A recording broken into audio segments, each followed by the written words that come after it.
Yana chandinzwawo zandinochemerawo panyika. Mwari muri kumusoro ndinoziva makateerera. Baba panyika tinotadza, dai baba manga matirekerera. Dai matibvisira honde ine ropa inoparadza. Dai matikondesa takurira zuva nezuva tinotambura. Pachazosara nei vana panyika kunze kwenhamo nekutambura. Pachazosara nei vana panyika kunze kwezita renyu kunamata. Mune rima munyika.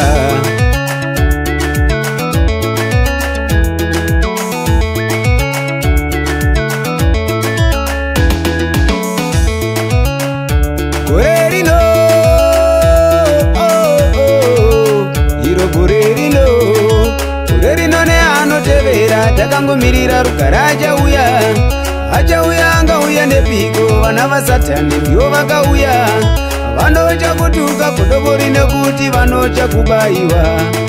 Vanouya vakapfeka dehwe rembudzi tongozoyerekana tobayiwa. Chavanofarira kuti shungurudza mhere ikarira zvinopembera. Vanocha kutuka godobori nekuti vanocha kuroyiwa. Zvakaoma shewe.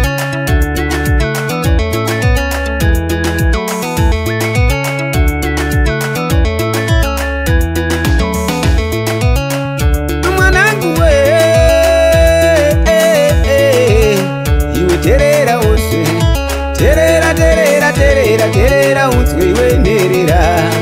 Ungandiona zvako ndinyerere, mupfungwa dzangu ndinotambura. Shungu dzekuti mugarike dzinondikurira mwanangu we. Musazobatikane kana ndaenda pamunozara muwirirane. Nyamwe ndakusiye muri varombo, musazobatikana upenyu. Musazobatikane kana ndaenda pamunozara muchengetane. Nyamwe ndakusiye muri varombo, musazokanganwa kunamata. Nyamwe ndakusiye muri varombo, musazokanganwa kunamata. Mune rima munyika.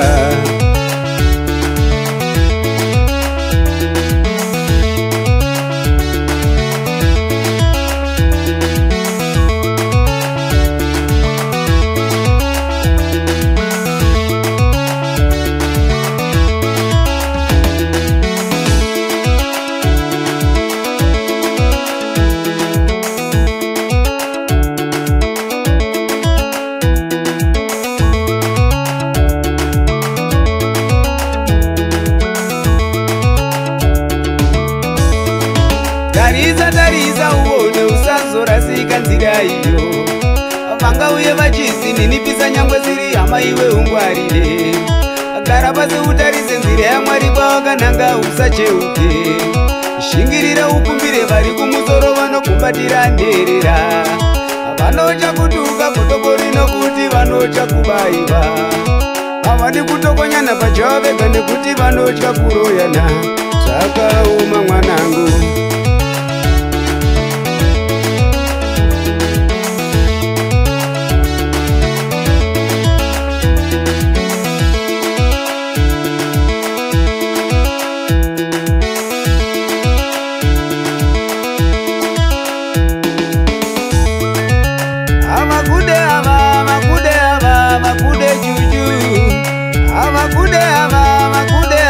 Makude mwanangu. Vanonyepera kukuda vade munhu kunza ndovasiva. Vanonyepera kukuda vade munhu kunza ndovasiva.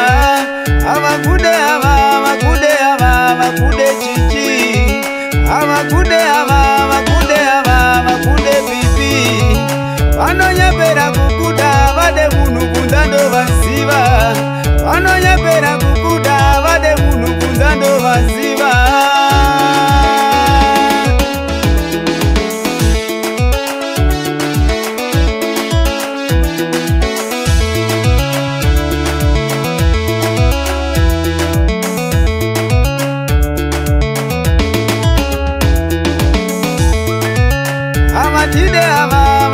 Avatide juju.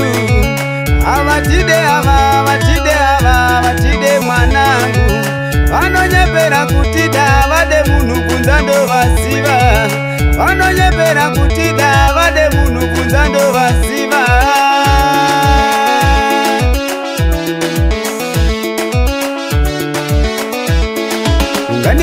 dzako ndinyerere, mupfungwa dzangu ndinotambura. Shungu dzekuti mugarike dzinondikurira mwanangu we. Musazobatikane kana ndaenda pamunozara muwirirane. Nyamwe ndakusiye muri varombo, musazobatikana upenyu. Musazobatikane kana ndaenda pamunozara muchengetane.